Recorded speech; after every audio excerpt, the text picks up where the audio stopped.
Gráfica de ángulos positivos y negativos. Gráfica de ángulos positivos. Entonces tenemos nuestro transportador, vamos a identificar en él el centro del transportador y vamos a identificar el ángulo de 0 grados. En este caso vamos a necesitar el que está a derecha, ya que los transportadores tienen dos numeraciones.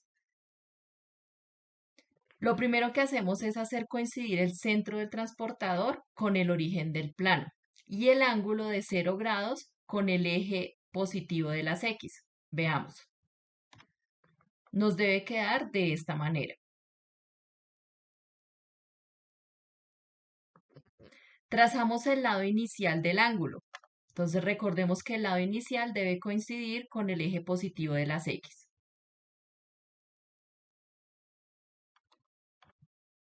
Ahora buscamos la medida del ángulo en el transportador teniendo en cuenta la escala externa, ya que para este caso nosotros tomamos el 0 grados de nuestro lado inicial en esa escala del transportador. Entonces veamos, para este caso vamos a graficar el ángulo de 120 grados.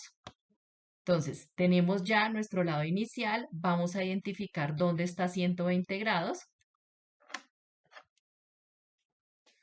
Ahora trazamos el lado final del ángulo con una semirrecta que va a ir desde el origen del plano hasta el 120 grados que ya identificamos.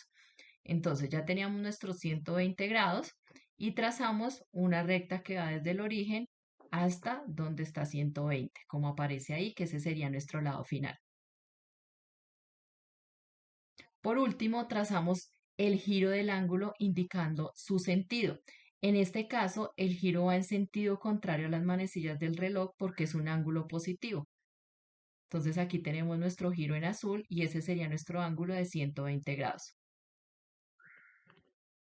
Acá tenemos en conclusión cómo sería un ángulo de 120 grados.